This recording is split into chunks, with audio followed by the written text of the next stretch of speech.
So photographers, videographers, video producers, you probably know this is the Sandisk Extreme Pro SSD. This is the 2 terabyte. I had 2 of these. Both of them failed. If this has failed you, this video is for you. Don't bother with Sandisk third-party software. The UI was made in 1995. It doesn't even work. It's like they didn't even try to look for a solution. They just threw something together really quick.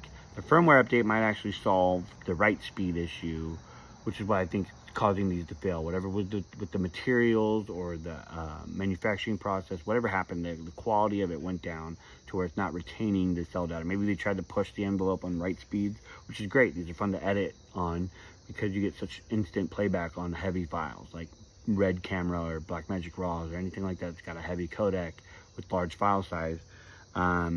You know, you definitely want something quick. So I think the firmware fixes that. My fix was a program called DMDE. Open up Disk Utility on Mac or Disk Management on Windows. Pop this in. If you see the drive show up, you're in a good spot.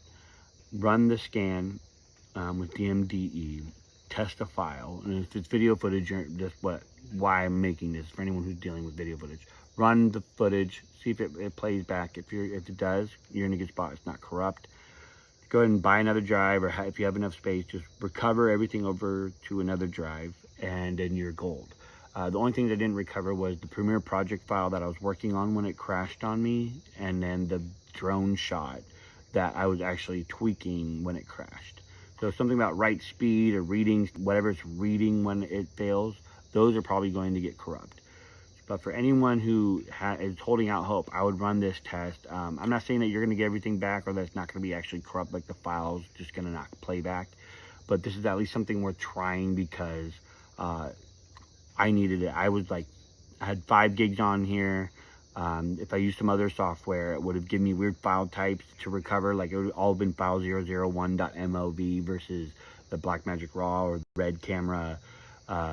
So you definitely want to use this software because it's going to give you the actual root structure you originally had with all your folder names and everything. So it's worth trying. I highly recommend using this. And then as far as moving forward, I'm running a test right now. I don't have any information on it, but I'm editing with this drive after the firmware update to see if that actually fixes anything. It still seems to be editing quickly so far, but we don't know if it's going to crash again. I imagine the firmware update must really fix it, but I guarantee it's just because they're telling it to write slower so it can keep up, because these are really fast. So good luck.